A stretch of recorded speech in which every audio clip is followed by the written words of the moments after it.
Praise the Lord, जय मसीह की। यह वीडियो केवल मसीहियों के लिए बनाया गया है जिन्होंने अपना जीवन प्रभु यीशु मसीह को दिया है। इस वीडियो से हमारा मकसद किसी व्यक्ति, जाति, धर्म अथवा संस्थाओं को ठेस पहुंचाना या उनके अनुयायियों का अपमान करना नहीं, बल्कि बाइबल की शिक्षाओं को आम लोगों तक पहुंचाना है। मुमकिन है कि बाइबल की ये शिक्षाएं कुछ लोगों की विचारधाराओं से मेल नहीं खाती, अतः उनसे अनुरोध है कि वे खुद को इस वीडियो से दूर रखें ताकि उनकी विचारधाराओं को ठेस न पहुंचे। आइए अब हम परमेश्वर का जीवित और सामर्थी वचन सुनते हैं भाई पॉल राजू के द्वारा। Praise the Lord. मैं पिता परमेश्वर को धन्यवाद करता हूं कि उसने फिर से ये अवसर दिया प्रियों कि मैं आपके सामने परमेश्वर के सुंदर वचन के साथ उपस्थित हो सका और परमेश्वर के एक नए विषय के साथ, परमेश्वर के वचन के एक नए विषय के साथ मैं आपसे रूबरू हो सकता हूं, बातें कर सकता हूं। प्रियों, आज का जो हमारा विषय है, आज का जो हमारा सब्जेक्ट है, वो काफ़ी संवेदनशील है। हाँ प्रियों, इसकी चर्चा, इसके विषय में बहुत बार हमने आपस में करी, बहुत बार हमने इसके ऊपर कंट्रोवर्शियल विचारों को सुना, लोगों को इससे बातें हुई, लेकिन प्रियों दर हकीकत में बात हम जब समझ लेते हैं तब हम इस विषय के ऊपर आर्ग्यूमेंट नहीं करते हैं। लेकिन जब हम नहीं जानते हैं तो हम बोलने वालों को, जो हमारे यूट्यूब में आज बहुत से ऐसे वक्ता आ गए हैं जिनको मैं वक्ता ही कहूँगा, पास्टर तो कहूँगा नहीं, वक्ता ही कहूँगा, जिनको बोलने की इजाज़त है, जो आज हमारे भारतीय संविधान के अंदर फंडामेंटल रूल के अंदर है कि हर एक व्यक्ति को अपना बोलने का अधिकार है, उस अधिकार से वो बोल रहे हैं और सबसे अच्छा माध्यम है हमारा यूट्यूब। लेकिन परमेश्वर के वचन से अगर बातें की जाए तो ज़्यादा अच्छा रहता है। प्रियों, आज हम उस विषय पर बात करेंगे, क्या स्त्रियों को कलीसिया में पास्टर, देखिए सब यही कहते हैं, क्या उपदेशक बन सकती हैं, प्रचारक बन सकती हैं, वो प्रचार कर सकती हैं, प्रचारक नहीं बनना है, पौलुस ने ऐसा कहा, वो कहा, ये कहा। मैं उस विषय पे नहीं जा रहा हूँ, मैं ये सब्जेक्ट पे आ रहा हूँ कि क्या कलीसिया के अंदर लेडीज़ को, औरतों को, महिलाओं को पास्टर का अधिकार दिया गया है। कहीं पर भी बाइबल में महिलाओं को पास्टर का ये अधिकार दिया गया है। लेकिन आज कुछ लोग हैं जो इस अधिकार को लेकर कलीसियाओं के अंदर अपने आप को पास्टर बना के बैठी हैं। प्रभु की सेवकाई में पास्टर का जो पद है, पास्टर का जो पोस्ट है, वो बहुत ही सेंसिटिव है और बहुत ही उच्च कोटि का है। लेकिन आज हमें ये समझना होगा कि क्या परमेश्वर ने, परमेश्वर के वचन में कहीं पर भी महिलाओं को पास्टर का अधिकार दिया गया है? लेकिन पौलुस ने कहा है कि तुम महिलाएं जो हैं, ये कलीसिया में जो हैं, ये चुप रहें, खामोश रहें। मैं उस विषय पे बात पर आऊँगा, लेकिन अक्सर इस पद को लेकर जो पाया जाता है, पहला तीमुथियुस उसका 2 अध्याय उसका 11वां पद, पहला तीमुथियुस उसका 2 अध्याय उसका 11वां पद जो कहता है, स्त्रियां ना उपदेश करें और ना पुरुष पर आज्ञा चलाएं। तो लोग आज ये समझते हैं कि ये उपदेश देना जो है ये औरतों का अधिकार है। उपदेश का मतलब क्या? उपदेश कौन दे सकता है? एक अच्छा उपदेशक जिससे वचन का ज्ञान होता है। और वचन का ज्ञान आज सारी जाति में है। हिंदू अपने तरह से बोलते हैं, मुस्लिम अपनी तरह से बोलते हैं, पंजाबी अपनी तरह से बोलते हैं, क्रिश्चियन अपनी तरह से बोलते हैं। सब अपने अपने धर्म का प्रचार आज कर रहे हैं और सभी उपदेशक बने हुए हैं। लेकिन मैं ये आपसे कहना चाहता हूँ, क्या औरतों को कलीसिया के अंदर पास्टर बनने का ये अधिकार है? आप सेवकाई कर सकती हैं, महिलाएं सेवकाई कर सकती हैं, क्योंकि मैं आपको एक वचन पढ़ाना चाहता हूँ। उत्पत्ति की पुस्तक उसका 1 अध्याय उसका 27वां वचन मैं आप सबके सामने पढ़ रहा हूँ, सुन लीजिए। वहाँ परमेश्वर ने स्त्री और पुरुष को क्या अधिकार दिया है। तब परमेश्वर ने मनुष्य को अपने स्वरूप के अनुसार उत्पन्न किया और अपने ही स्वरूप के अनुसार परमेश्वर ने उसको उत्पन्न करके नर और नारी करके उसकी सृष्टि की।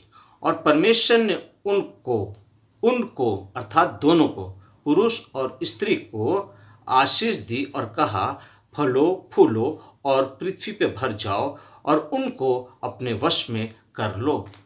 प्रियो, आज परमेश्वर ने स्त्री को हर वो अधिकार दिया है जो पुरुष को दिया गया। हर वो काम स्त्री कर सकती है जो एक पुरुष करता है। परमेश्वर के वचन से मैं आपको कुछ ऐसी बातें दिखाऊंगा जहां पर हम स्त्री को बिल्कुल अपने बराबर में पाते हैं, अर्थात महिला और पुरुष बिल्कुल एक हैं। आप अभी देखा कि परमेश्वर ने स्त्री और पुरुष को एक जैसा बनाया।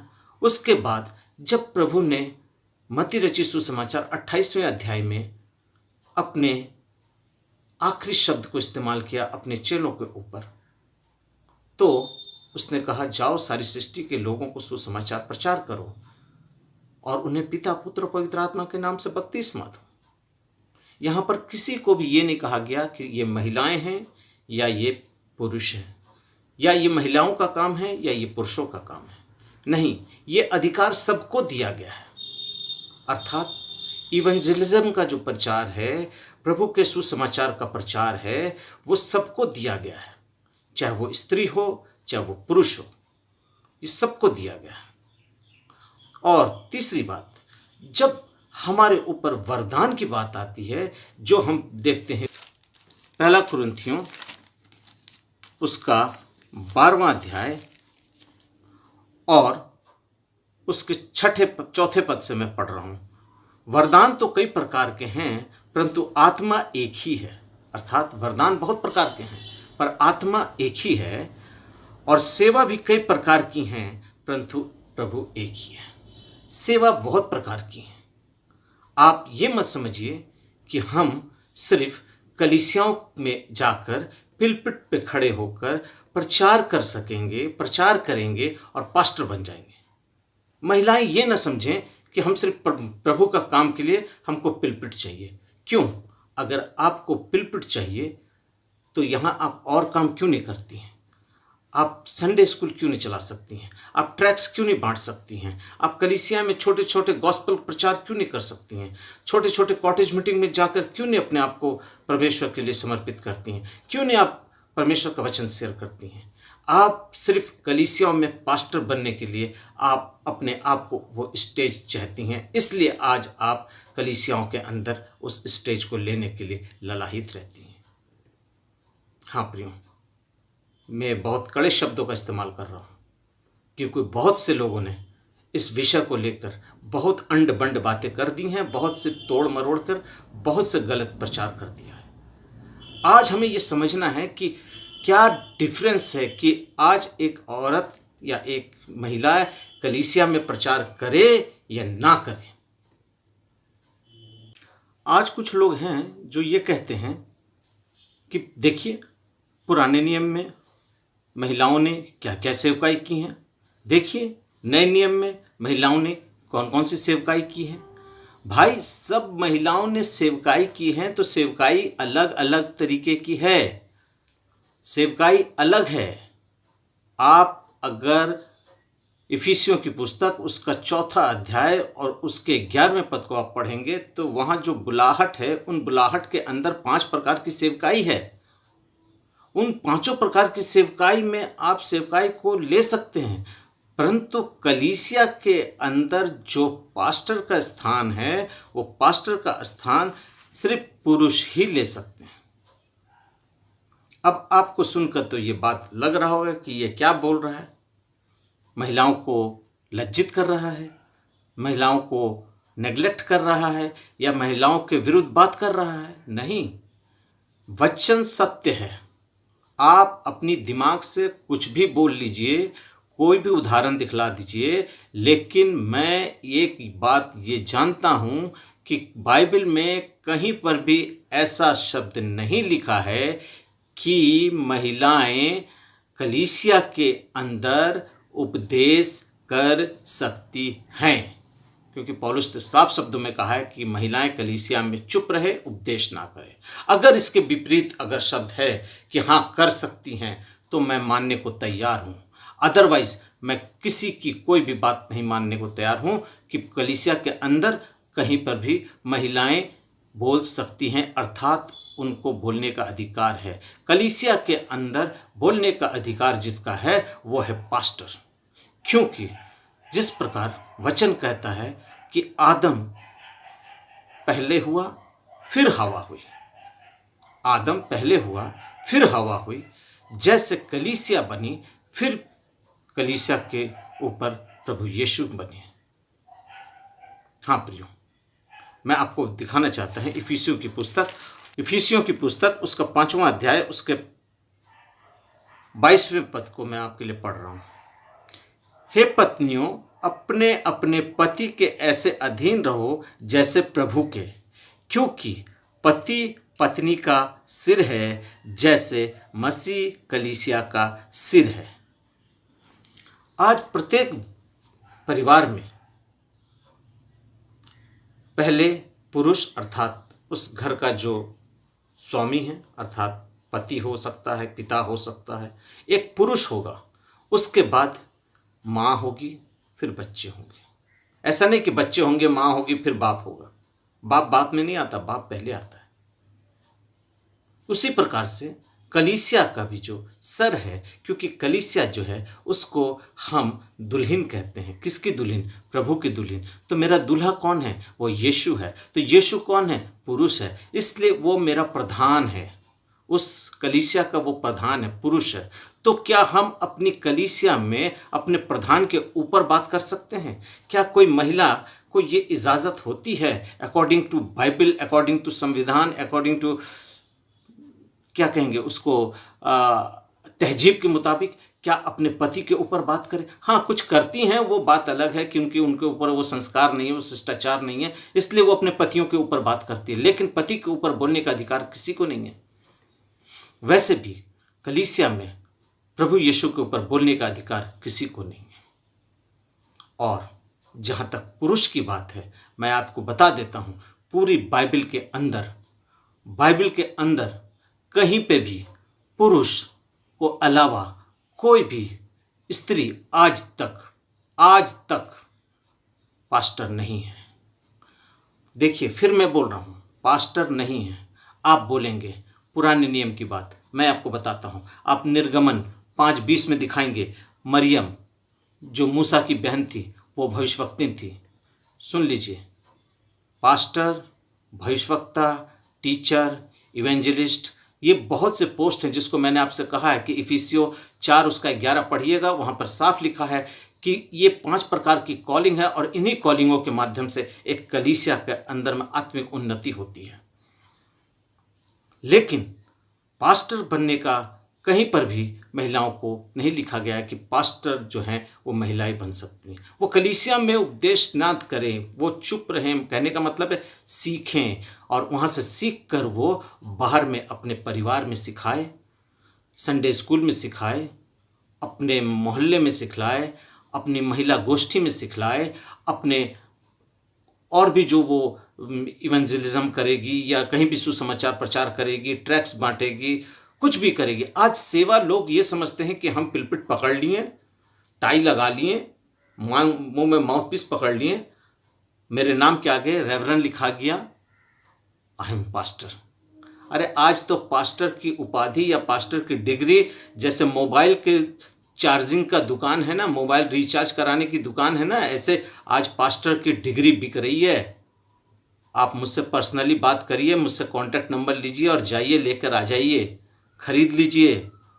आपको BTH, MTH और डॉक्टरेट की डिग्री पैसे देकर 1.5 साल के अंदर घर बैठे मिल जाएगी। मैं फालतू की बात नहीं कर रहा हूँ, मैं बिल्कुल सही बात कर रहा हूँ आपके सामने। आज हम लोगों ने मसीहत को इतना बर्बाद कर दिया है गलत उपदेश और गलत संदेशों के माध्यम से कि सच्चाई को हम जानते नहीं हैं, और सच्चाई को जानकर भी आज हम अनजान बने। आज हमने सेवकाई को सिर्फ पास्टर का तगबा दे दिया रखा है। क्यों? चर्च में झाड़ू लगाना, पोछा लगाना, चंदा लेना है, कलीसिया के लिए और भी कोई काम करना, कलीसियाओं के विश्वासियों की सेवा टहल करना, उनके परिवार की सुधि लेना, उनके परिवार के संग मिलना, उनके दुख सुख में मिलना, ये सेवकाई नहीं है। सिर्फ पास्टर बनना ही सेवकाई है। आज लोग समझा क्या रहे हैं, लेकिन हकीकत यही है कि जो वचन ठीक से नहीं पढ़ते हैं, जो वचन को ठीक से नहीं खोदते हैं, वो इन तरीकों की बातें करते हैं। आज पुरानी व्यवस्था में आप कहीं भी दिखा दीजिए कि कोई भी ऐसा प्रभु का दास जो महिला हो। परमेश्वर ने मूसा को जिस समय पहला मंदिर बना, जिसको हम मिलाप का तंबू कहते हैं, जिसको टबरनेकल कहते हैं, परमेश्वर ने कहा, निर्गमन की पुस्तक उसका 25वां अध्याय उसका 8वें पद में पढ़ेंगे तो वहाँ लिखा है, जब तुम मेरे लिए एक निवास स्थान बनाओ जहाँ पर मैं आकर तुमसे बातें किया करूँगा। एक निवास स्थान बनाओ जहाँ मैं आकर तुमसे बातें किया करूँगा। उसमें परमेश्वर ने हारून को रखा। हारून था, उसके पुत्र थे, उस सारे पुरुष थे जो उस मंदिर की सेवा टहल करते थे। महिलाओं का कहीं नाम नहीं है। हाँ, महिलाएं कुछ पुरानी व्यवस्था में हैं, जो भविष्यवक्तिन हैं, जो टीचर हैं, जो और भी बहुत से काम करती थीं, लेकिन वो प्रभु के मंदिर की सेवा बाहर करती थी। उस पवित्र स्थान और महापवित्र स्थान के अंदर सिर्फ पुरुष जाया करता था, और वो भी पुरुष होता था। साल में एक बार जाता था, वो हारून होता था, और हारून जो था वो पुरुष था। पहले आप ये समझ जाइए कि आज हम सेवकाई में कौन सी सेवा कर रहे हैं। सेवा को आप टैली करिए। अंग धड़ंग बकने से नहीं होता है, अंड बंड बातें करने से नहीं होता है। आज आप सेवकाई करना चाहती हैं, खुशी से करिए। प्रभु ने कभी नहीं रोका है आपको, क्योंकि आपको भी परमेश्वर का आत्मा मिला है, आपको भी वरदान मिला है, आपकी भी बुलाहट है, आपको भी सेवकाई का परमेश्वर ने आज्ञा दिया है कि जाओ सारी सृष्टि के लोगों को सुसमाचार प्रचार करो। आपका दायित्व बनता है। लेकिन प्रभु ने कहीं पर भी महिलाओं को ये नहीं कहा कि तुम मेरी कलीसिया के अंदर जाकर उस पिलपिट पे जाकर खड़े होकर कलीसिया को संबोधित करो, क्योंकि मैं कलीसिया का सर हूं और तुम कलीसिया में मेरे सर के ऊपर आकर बैठ जाओ। प्रियो, मैं आपको दो बात बताना चाहता हूं। जिस समय परमेश्वर ने आदम और हवा को विवाह दिया, आदम सोया, उसकी पसली निकाला और उससे हवा को बनाया, और आदम को बताया ये तुम्हारी पत्नी के रूप में, उसको उसके पास लेकर आया और आदम ने उसको एक्सेप्ट किया। अर्थात परमेश्वर ने आदम और हवा के बीच में उस विवाह को अंजाम दिया। उस विवाह को करवाने वाला कौन था? मेरा परमेश्वर। पहला विवाह।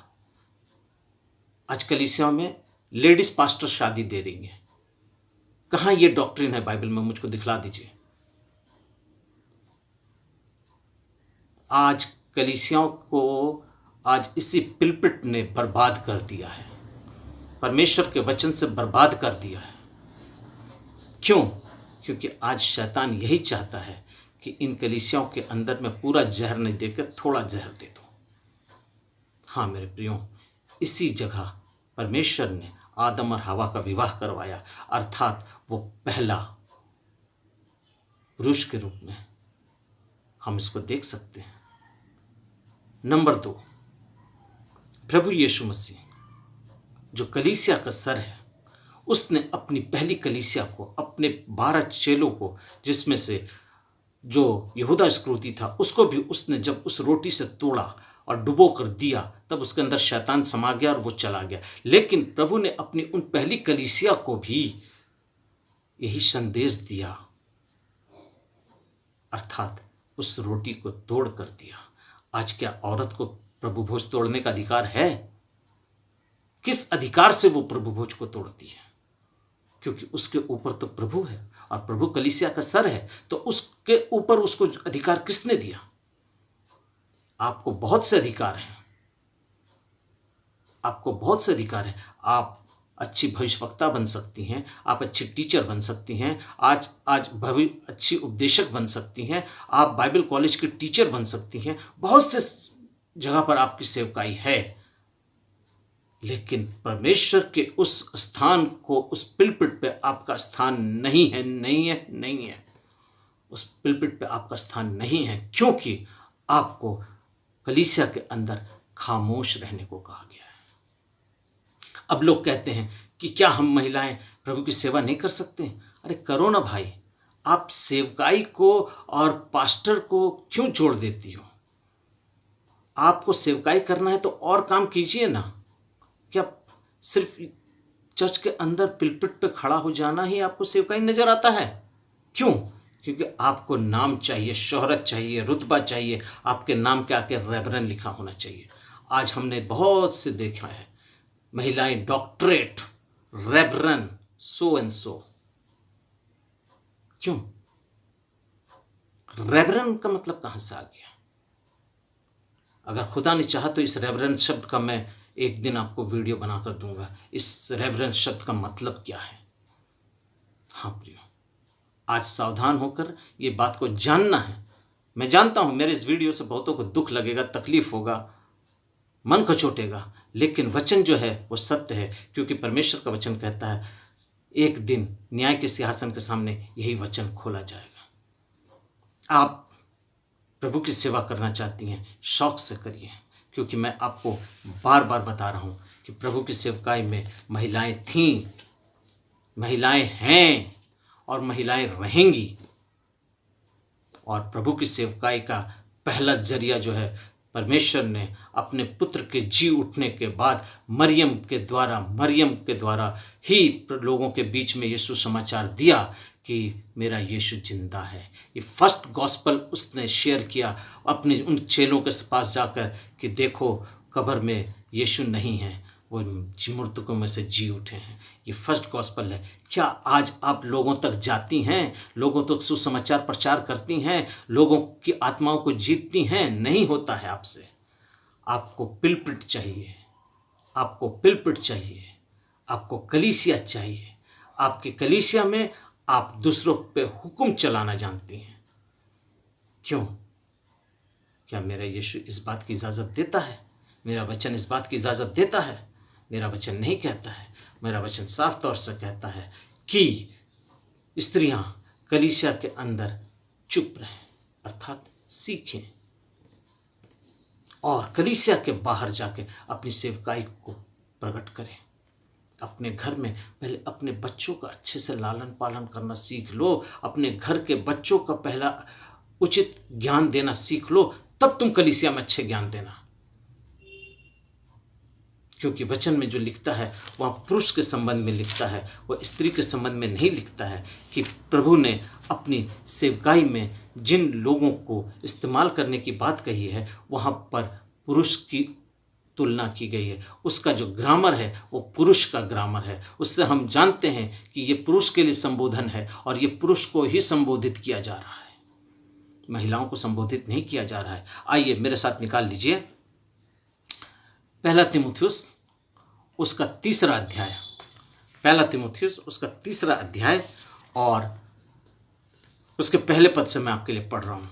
वहाँ पे लिखता है, यह बात सत्य है कि जो अध्यक्ष होना चाहता है, जो अध्यक्ष होना चाहती है का बात नहीं हो रहा है, जो अध्यक्ष होना चाहता है अर्थात बिशप, कई कलीसियों का अध्यक्ष, उसके बारे में ये बात हो रही है। ठीक है, मैं इसके बाद और भी नीचे की बातों को बताऊंगा। तो वहां पर किसके बारे में लिखता है?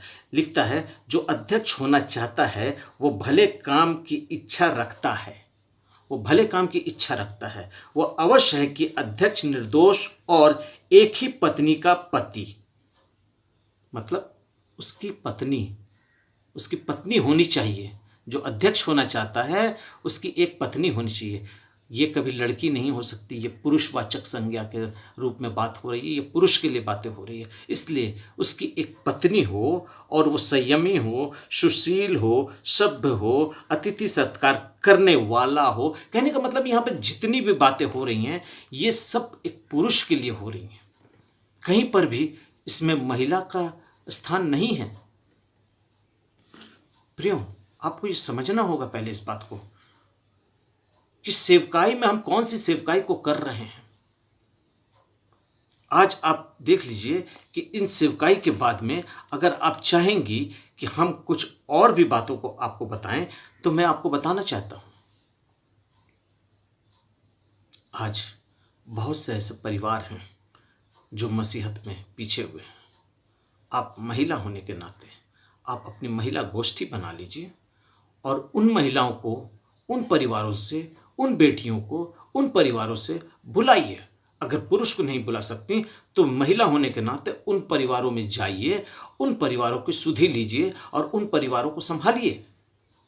ये भी एक सेवकाई है। सेवकाई का मतलब ये नहीं है कि मैं पास्टर हूं, मुझको पिलपुट चाहिए, मुझको सफेद गौन चाहिए है। इसका मतलब ये नहीं है। इसका मतलब ये है कि हम प्रभु की सेवकाई को करें और जिससे परमेश्वर की कलीसिया अर्थात परमेश्वर की देह उन्नति पाए। मैं आपको बताना चाहता हूं इफिसियों की पुस्तक, जहां पर आपको मैंने पढ़वाया था, इफिसियों 4 उसका 12वां पद लिखता है कि जिससे पवित्र लोग सिद्ध हो जाएं और सेवा का काम किया जाए और मसीह की देह उन्नति पाए। मसीह की देह अर्थात कलीसिया उन्नति पाए। तो आज ये हमको समझना होगा। लोग बोलते क्या महिलाएं सेवा नहीं कर सकती? कर सकती हैं। मैं बोलता हूं 100% कर सकती हैं। सेवा अलग है। पिलपिट पे खड़ा होकर पास्टर का स्थान लेना ये अलग है। सेवाएं बहुत हैं। मैंने अभी बताया ना, जैसे मैंने आपको पहला कुरिन्थियों उसका 12वां अध्याय में अभी मैंने आपको पढ़ के सुनाया। मैं फिर उस बात को आपके लिए पढ़ दे रहा हूँ। वहाँ पर देखिए क्या लिखता है। उसके 4 पद से मैं पढ़ रहा हूँ। वरदान तो कई प्रकार के हैं, परंतु आत्मा एक ही है, और सेवा भी कई प्रकार की हैं, परंतु प्रभु एक ही है। उसके 4 से पढ़िएगा नीचे, तो वरदानों का सिलसिला है। ये वरदान में कहीं पर भी ये नहीं कहा गया कि ये पुरुष के लिए है, ये महिलाओं के लिए, ये सबके लिए है, चाहे वो स्त्री हो चाहे वो पुरुष हो। आज उनको अन्य भाषा मिलता है, आज उनको चंगाई का वरदान मिलता है, आज उसको ट्रांसलेशन का वरदान मिलता है, विश्वास का वरदान मिलता है, भाषा का ज्ञान का वरदान मिलता है। ये जितने भी वरदान है सब महिलाओं के लिए भी हैं। इस पर सिर्फ पुरुषों का अधिकार नहीं है। लेकिन एक जगह पुरुष का अधिकार है, वह है प्रभु की देह पर अर्थात कलीसिया पर। आज प्रियो हमको ये समझना होगा कि क्या फर्क है सेवकाई में और प्रभु की कलीसिया की सेवकाई में। पौलुस ऐसे नहीं बोल दिया कि महिलाएं चुप रहें। कहने का मतलब है यहाँ पर उनको खामोश रहना है, सीखना है, क्योंकि उनको अभी कलीसिया में वो स्थान नहीं मिला है, अर्थात सेवकाई में वो जगह नहीं मिली है। आप पूरी बाइबल में खोज के देख लीजिए, आज तक कोई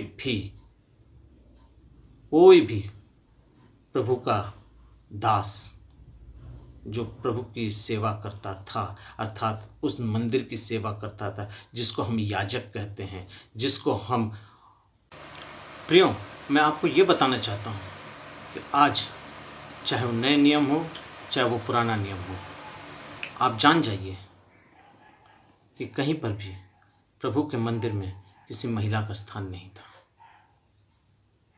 मैं कुछ ऐसी महिलाओं के बारे में बता देता हूँ जिसको लेकर लोग अक्सर डिबेट करते हैं, उदाहरण देते हैं और कहते हैं ये भी तो सेवकाई करती थी, लेकिन उनकी सेवकाई को वो नहीं जानते कि वो सेवकाई थी क्या। और प्रभु कलीसिया में महिलाओं को चुप रहने के लिए जो बात कहा है वो किस विषय में कहा है। आइए मैं आपको रेफरेंस देते जा रहा हूँ, आप पढ़ लीजिएगा अपने घरों में, आप इसको पढ़ लीजिएगा। निर्गमन की पुस्तक उसका 5वां अध्याय उसका 20वां पद, वहाँ पर मरियम के बारे में है जो मूसा की बहन है। वो एक भविष्यवक्तिन थी, अर्थात भविष्यवाणी करती थी। ध्यान से सुनिएगा, वो भविष्यवाणी करती थी। न्यायों की पुस्तक उसका 4था अध्याय उसका 4था पद, दबोरा, ये भी भविष्यवक्तिन थी, भविष्यवक्ता थी, भविष्यवाणी क्या करती थी, भविष्य में होने वाली बातों को बतलाती थी। नंबर 3 एस्थर की पुस्तक उसका 2रा अध्याय उसका 17वां पद। एस्थर की पुस्तक 2 अध्याय उसका 17वां पद, वो एस्थर है, रानी है, जो अपनी प्रजा की देखभाल, अपना प्रजा का न्याय और अपनी प्रजा की सुधि लेती थी, अर्थात अपनी प्रजा के ऊपर अपना अधिकार रखती थी। लोगों ने इस एस्थर के साथ कलीसिया को जोड़ दिया। वो भी न्यायिक थी, प्रशासनिक थी, अपने राज्य को देखती थी, संभालती थी, तो उसको कलीसिया का रूप दे दिया। क्या दिमाग है, पता नहीं किस दिमाग की उपज से बात करते हैं। नंबर 4, लूका रचित सुसमाचार उसका 2 अध्याय उसका 36वां पद, वहां पर भी एक भविष्यवक्तिन है जो भविष्यवाणी किया करती थी। उसके बाद रोमियो की पुस्तक उसका 16वां अध्याय उसका 1 पद, रोमियो की पुस्तक 16वां अध्याय उसका 1 पद, वहां पर फीबे है। फीबे जो है वो करती थी। अभी मैंने आपको समझाया कि आपकी पहली सेवा जो है, अगर आप प्रभु की सेवा करना चाहती हैं, कलीसिया में ना करके कलीसिया के बाहर अगर आपकी सबसे उत्तम सेवा है, तो वो सेवा है आपको मैं दिखाना चाहता हूं। इस प्रकार से लिखा है, इसी प्रकार बूढ़ी स्त्रियां। अब आप ये मत कह दीजिएगा ये तो बूढ़ी स्त्रियों को कहा गया है, मैं तो जवान हूं, मैं तो 16 साल की लड़की हूं, मेरे लिए तो नहीं कहा गया। प्रियो, इस तरह के सवाल को जवाब को मैं नहीं देता हूं, जिसको मैं बिल्कुल अटपटा सा बात कहता हूं, लेकिन वचन जो कहता है मैं उसके माध्यम से आपको ये समझाने की कोशिश कर रहा हूं। देखिए यहाँ लिखता है, इसी प्रकार बूढ़ी स्त्रियों का चाल चलन पवित्र लोगों सा हो, वे दोष लगाने वाली और पियक्कड़ नहीं पर अच्छी बातें सिखाने वाली हों, ताकि वे जवान स्त्रियों को चेतावनी देती रहें और उनके पतियों और बच्चों को प्रेरित करती रहें।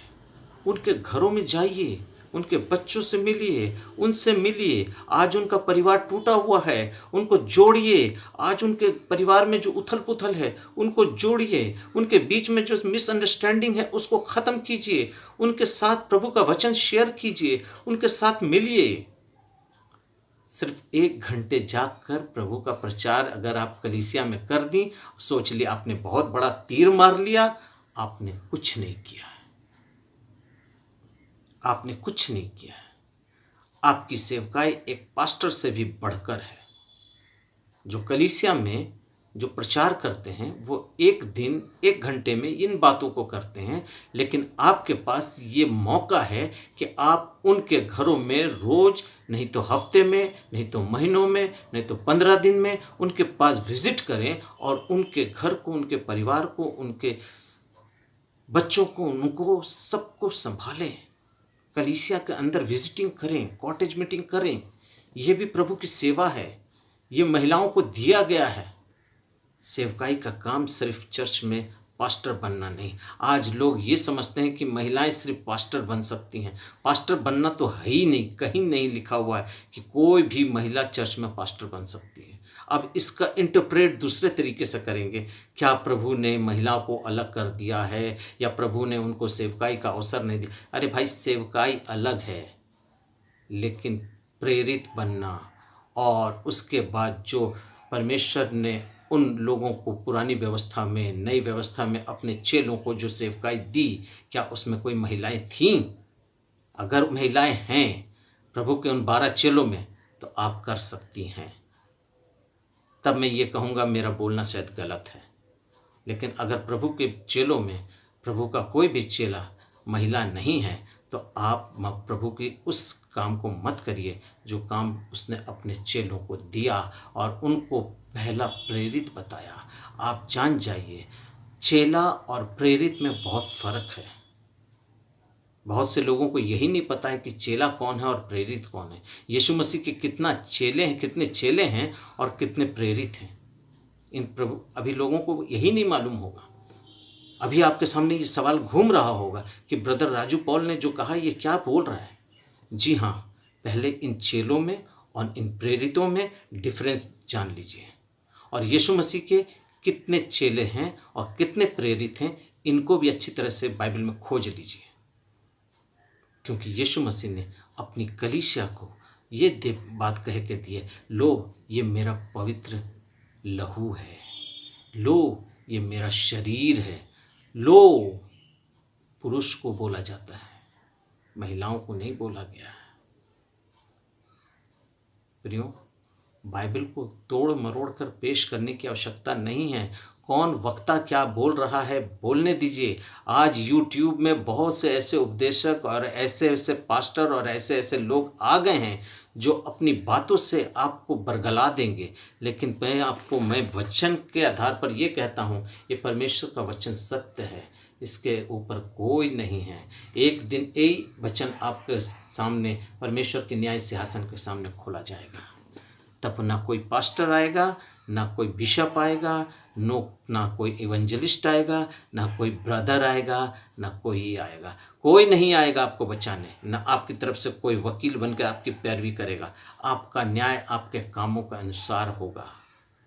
हाँ प्रियो, आपका काम आपके न्याय आपके अनुसार, काम को अनुसार होगा। जो जान जाइए कि आज हम सेवा कौन सी कर रहे हैं और हम क्या चाहते हैं। और इन सब के बातों के पीछे मैं एक शब्द आपको और समझा देता हूं, जो महिलाओं के लिए भी हैं और पुरुषों के लिए भी हैं। मेरे साथ निकाल लीजिए यूहन्ना रचित सुसमाचार 16 उसका 12 से लेकर 16 तक। देखिए वहाँ क्या लिखता है, ध्यान से सुनिएगा। वहाँ न पुरुष के लिए लिखता है और न महिला के लिए लिखता है, लेकिन ये लिखता उनके लिए है जो प्रभु की सेवकाई करते हैं। तो इनको ये बल कौन देता है कि ये इन सेवकाई को करें। देखिए, मैं तुझसे और भी बहुत सी बातें करनी है, मुझे तुझसे अभी और भी बहुत बातें करनी हैं, परंतु अभी तुम उन्हें नहीं समझ सकते। अभी तुम उसे नहीं समझ सकते, परंतु जब वो अर्थात सत्य का आत्मा आएगा जो तुम्हें सब सत्य का मार्ग बताएगा, क्योंकि वह अपनी ओर से ना कहेगा, परंतु जो कुछ सुनेगा वही कहेगा और आने वाली बातें तुम्हें बताएगा। आज उन बातों को वही बताएगा। कौन बताएगा? सत्य का आत्मा जब आपके पास आएगा। आज आपके पास बहुत से उपदेशक आ जाएंगे, लेकिन याद रखिए आपका वचन जो है वो परमेश्वर की प्रेरणा से, परमेश्वर पवित्र आत्मा की प्रेरणा से लिखा हुआ एक एक शब्द अटल है। आसमान और ज़मीन टल जाएगा, लेकिन ये वचन का एक बिंदु भी नहीं हिलेगा। आज मैं आपको बता देता हूँ, किसी की तरफ कोई कान देने की ज़रूरत नहीं है। इस वचन को पढ़िए और परमेश्वर का आत्मा से कहिए, परमेश्वर का आत्मा आप आइए, मुझे बताइए, मुझे शिक्षा दीजिए, ताकि ये सब जो चल रहा है, अपना चैनल को लाइक कीजिए, सब्सक्राइब कीजिए, ये करिए और वो करिए। आज बहुत से मसीही लोग इस बात में लगे हुए। क्यों? क्योंकि लॉकडाउन का समय है, खा पी के कोई काम नहीं है घर में, तो चलो 10 मिनट का 5 मिनट का एक ठो यूट्यूब में बना कर डाल दिया, बोल दिया उसको लाइक करिए, सब्सक्राइब कीजिए, ये करिए, उससे जो अर्निंग हो जाए, बैठे बैठाए वही काम बन जाए मेरा। प्रियो, मैं आज आपको फिर से ये बात कह रहा हूँ कि प्रभु की सेवकाई को समझिए। महिलाओं का काम बहुत उत्तम काम है, महिलाओं का काम बहुत अधिक काम है। वचन कहता है यीशु मसीह को मरियम ने पवित्र आत्मा में होकर उसके बचपने से लेकर जवानी तक उसको ज्ञान, बुद्धि और शिक्षा के माध्यम से उसको सिखाया, बताया, जो एक माँ का फर्ज होता है। ये महिला का ही काम था। एक महिला प्रभु यीशु मसीह के सुसमाचार को लेकर लोगों तक गई, बताई कि मेरा यीशु जिंदा। आज मसीहत का प्रमाण क्या है? आज हमारी मसीहत जिंदा किस पर है? उसी मरियम के एक स्टेटमेंट के ऊपर में कि मेरा यीशु जिंदा है। और आज हम ये भी कहते हैं कि मेरा यीशु जिंदा है। ये प्रचार है, ये गॉस्पेल है। आप खुशी खुशी करिए, आपको कोई मना नहीं करता। लेकिन जब आप कहती हैं कि मैं कलीसिया में पास्टर हूं, तब ये अधिकार आपको कोई नहीं देता। तब वचन आपके सामने आकर आपको मुंह पर खड़ा हो जाता है, बोला गया ये काम तुम्हारा नहीं है। क्यों? क्योंकि परमेश्वर ने उसके लिए एक नियुक्त किया हुआ स्थान में एक नियुक्त किया हुए व्यक्ति को रखा है। उसने याकूब के गोत्रों में से एक गोत्र को उसके लिए अलग से चुन लिया था जो इस मंदिर की सेवा टहल किया करें। प्रियो, मैं आज आपसे फिर से एक बार रिक्वेस्ट करता हूं कि इन तरह की बातों पर अपना ध्यान केंद्रित नहीं करके प्रियो परमेश्वर के सत्य वचन की ओर जाइए और ये जानिए क्या ये वचन कहीं पर भी ऐसा कहता है कि हाँ, महिलाओं को कलीसिया में बोलने का अधिकार है।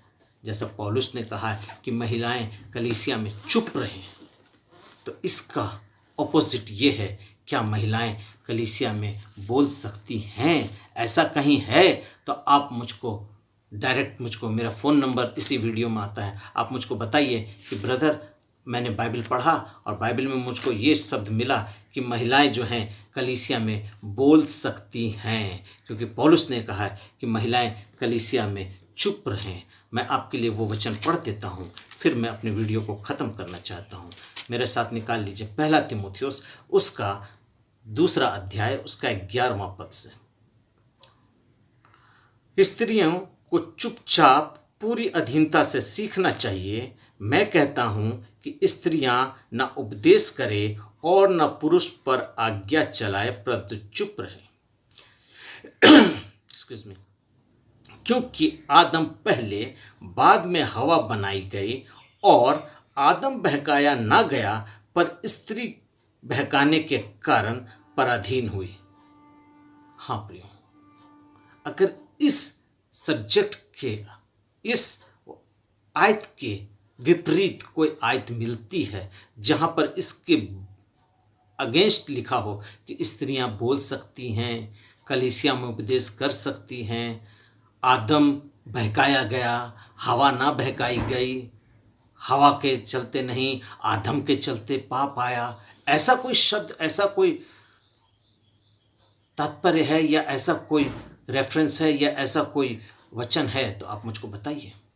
अन्यथा इस वचन पर गहराई से अमल कीजिए और इसको मानिए, क्योंकि ये परमेश्वर का जीवित सामर्थी वचन है। मैं फिर कह रहा हूँ, मैं महिलाओं को इज्जत देता हूँ और उनसे प्रेम करता हूँ, क्योंकि मैं भी माँ, बहन, बीबी और बेटियों का बाप हूँ। आप मेरी बातों को गलत मत समझिएगा।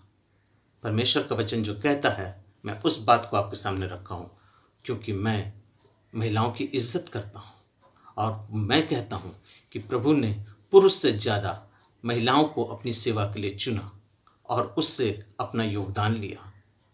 हाँ मेरे प्रियो, आप पहले ये जान लीजिए कि सेवकाई क्या है और प्रभु का पिलपिट का अर्थात उस मंदिर की सेवकाई का क्या हक अधिकार है। आप प्रभु भोज नहीं दे सकती हैं, आप मिट्टी नहीं दे सकती हैं, आप शादी नहीं दे सकती हैं, क्योंकि इसके वचन में मैं और गहराई में जाऊंगा तो बहुत सी बातें निकलेंगी, लेकिन मैंने अब सिर्फ 2 ही रेफरेंस आपको दिया। एक शादी का, जो परमेश्वर ने आदम और हवा का पहला विवाह करवाया, वो पुरुष के रूप में था, और प्रभु भोज, जो प्रभु भोज के बारे में है, वो ये है कि मेरा यीशु अपने चेलों को दिया जो पुरुष है और वो पुरुष ही उसको लिए, अर्थात आप जो पुरुष प्रभु के दास हैं उनके हाथों से प्रभु भोज लें, क्योंकि प्रभु ने यही देकर इसकी उपमा दी है कि ये मेरा शरीर है, तुम इसे लो, और ये मेरा लहू है जो बहुतों के पापों की क्षमा के निमित्त बहाया जाता है। तो आज हमें वचन समझने की ज़रूरत है कि हम किस विषय पर और क्या सुन रहे हैं, वो बोलने वाला क्या बोल रहा है। इससे पहले कि आप उस पर अमल करें, तुरंत गुस्सा मत हो जाइए, चिड़चिड़ाइए मत। हाँ, ये ऐसा बोल रहा है, ये वैसा बोल रहा है, इसको कौन अधिकार दिया, इसको कैसे बोलना चाहिए था, ये कौन होता है बोलने वाला, ये है वो है, परमेश्वर के वचन को ऐसा कर, नो वे। मैं आपसे फिर विनती करता हूँ, आप पवित्र आत्मा से अपने लिए ज्ञान, बुद्धि, समझ मांगिए और वचन को पढ़कर ये बात कीजिए, क्या हमारे लिए क्या लिखा गया है बाइबल में। मैं फिर कहता हूँ प्रियो, मेरी बातों का बुरा मत मानिएगा। मेरा कहने का मतलब ये है कि महिलाएं सेवा कर सकती हैं, क्योंकि बहुत लोग बोलते हैं क्या महिलाएं सेवा नहीं कर सकती। 100% महिलाएं सेवा कर सकती, उत्तम सेवा कर सकती हैं, पुरुष से अच्छी सेवा कर सकती हैं, परंतु मंदिर की सेवा पुरुषों के अलावा महिलाओं को करने का अधिकार नहीं है। अगर मैं इसके अंदर और जाऊं तो आपके जिस्मानी तौर से भी मैं आपको ये प्रकट कर सकता हूं कि आप फिजिकली भी और स्पिरिचुअली भी आप इस योग्य नहीं बनती हैं कि उस पवित्र स्थान तक और महापवित्र स्थान तक जा सकती हैं। मेरे इशारे को आपने समझ लिया होगा प्रियो। तो ये परमेश्वर की बहुत बड़ी योजना है कि प्रभु ने अपनी सेवकाई के लिए आपको चुना है मेरे प्रियो। आज बहुत से लोग, जितने भी लोग प्रभु में आए, फिरे, मन फिराया, बपतिस्मा लिया, प्रभु के राज्य का वारिस बने, उद्धार पाया, उनमें महिलाओं का स्थान पहला है। उसका जीवते और जवाब गवाही मैं देता हूँ, क्योंकि मैं भी मेरी पत्नी के द्वारा मन फिरा और आज यही वो अवसर है कि मैं प्रभु में बढ़ा। और आज भी उसकी दुआओं से, कलीसिया की महिलाओं की संगतियों के द्वारा आज जो वो पुरुष सेवकाई के लिए प्रार्थना करते हैं, अपने भाई ब्रदर और पुरुष जाति के लिए प्रार्थना करती हैं, आज हम लोग उसी के बल से, उन्हीं की प्रार्थनाओं के बल से आज हम लोग परमेश्वर में बलवंत हैं। हाँ मेरे प्रियो, आपको प्रभु आशीष करे और आपको बहुत आयत से इस्तेमाल करे। और ये मत समझिएगा कि आप किसी योग्य नहीं, आप अव्वल हैं, बहुमूल्य है, क्योंकि पिता परमेश्वर ने आपको पहला दर्शन देकर, प्रभु यीशु मसीह ने आपको पहला दर्शन देकर, अपने जी उठने का दर्शन देकर ये बात को मसीहत के अंदर पुख्ता कर दिया, बुलजोर ये ऐलान करवाया कि जाओ देखो मैं जिंदा हूँ। ये ऐलान करो, ये ऐलानिया कर दो कि मैं जिंदा हूँ। और मरियम जाती है और कहती है कि मेरा प्रभु जी उठा। ये फर्स्ट गॉस्पल मरियम के द्वारा प्रभु ने लोगों के बीच रखा, और वो मरियम जो थी वो महिलाएं थीं। आपको मैं नमस्कार करता हूँ, आपकी इज्जत करता हूँ, आपको बहुत आयत से प्रभु आशीष करे। आप सब सेवा कीजिए, सब सेवा कीजिए, सब सेवा कीजिए, लेकिन सिर्फ इतना याद रख लीजिए, मंदिर में पिलपिट पे खड़ा होना, पिलपिट की सेवकाई, चर्च की सेवकाई का अधिकार आपको नहीं है। मेरी बातों का अगर गलत मायने लगाती हैं, ये आपकी मर्जी, लेकिन मैं फिर से कहता हूँ कि महिलाओं को पूरी बाइबल के अंदर मंदिर की सेवा करने का अधिकार कहीं नहीं है। बाकी सारी सेवकाई उनके हाथ में है। सारे जितने भी उनके काम हैं, जिसको मैं वरदान कहूँ, दान कहूँ, फल कहूँ, जो भी बाइबल के अंदर परमेश्वर की तरफ से दिया गया है, वो सब महिलाओं के लिए है। सब कुछ उनमें बराबर का अधिकार है, पुरुष के बराबर का अधिकार है। लेकिन एक जगह परमेश्वर ने आपको पुरुष से अव्वल किया है, क्योंकि प्रभु ने अपने पुत्र प्रभु यीशु मसीह को कलीसिया का सर कहा है, और कलीसिया जो है वो हम हैं, हम प्रभु की दुल्हन है और यीशु मेरा दूल्हा है। इस लिहाज से हम प्रभु की दुल्हन होने के नाते, प्रभु मेरा ऊंचा स्थान है, पहला स्थान है, इसलिए हम दुल्हन होने के नाते उसके नीचे रहें, ना कि उसके ऊपर जाएं। वैसे ही कलीसिया प्रभु के दुल्हन है, और उसकी दुल्हन को चलाने के लिए उसके प्रभु को एक स्वामी की, अर्थात एक पुरुष की आवश्यकता है। अर्थात वो पुरुष ही हो सकता है जिसको पुराने समय में परमेश्वर ने अपने मंदिर की सेवा को दिया। और आज नए नियम में जितने लेवी हुए, जितने भी याजक हुए, जितने भी प्रभु के सेवक हुए, वो सब पुरुष ही थे। हाँ, प्रचारक, भविष्यवक्ता, टीचर, समझाने वाली, सब को मैंने आपको बाइबल से बतला दिया, वो सब महिलाएं थीं, महिलाएं हैं, महिलाएं रहेंगी, क्योंकि उनकी सेवा अव्वल है। तो मेरे प्रियो, मैं प्रभु को धन्यवाद देता हूं कि आज आपने इस विषय को समझ लिया होगा कि महिलाओं के अंदर सारे अधिकार हैं, सारे दान हैं, सारे वरदान हैं, सारे कामों को करने का प्रभु ने उनको बराबर का अधिकार दिया है, लेकिन मंदिर की सेवकाई करने का अधिकार नहीं दिया है। आइए हम सब प्रार्थना करें। सर्वशक्तिमान दयालु पिता परमेश्वर, प्रभु जी हम धन्यवाद देते हैं कि आपने इस विषय के ऊपर हमें बोलने की जो तौफीक अदा फरमाई पिता परमेश्वर, हम आपके शुक्रगुजार हैं पिता प्रभु जी। प्रभु जी तो हम पर दया कर, और विनती करते हैं पिता परमेश्वर, शैतान के हर प्रकार के आजमाइशों से, चालों से, और गलत विचारों, गलत डॉक्ट्रिन, गलत सिद्धांतों से हमें बचा के रखिए प्रभु जी, ताकि आपका वचन हमारे जीवन में, हमारे सामने प्रकट होने पाए प्रभु। अपनी आत्मा को दे प्रभु जी, ताकि आत्मा के ज्ञान से हम इन बातों को समझ सकें। प्रभु दया करिए, एक एक परिवार को, एक एक व्यक्ति को, एक एक सुनने वालों को, हर एक को पिता परमेश्वर अपनी आत्मा के द्वारा चलाइए। आशीष कीजिए पिता, यीशु के नाम से मांगते हैं, आमीन।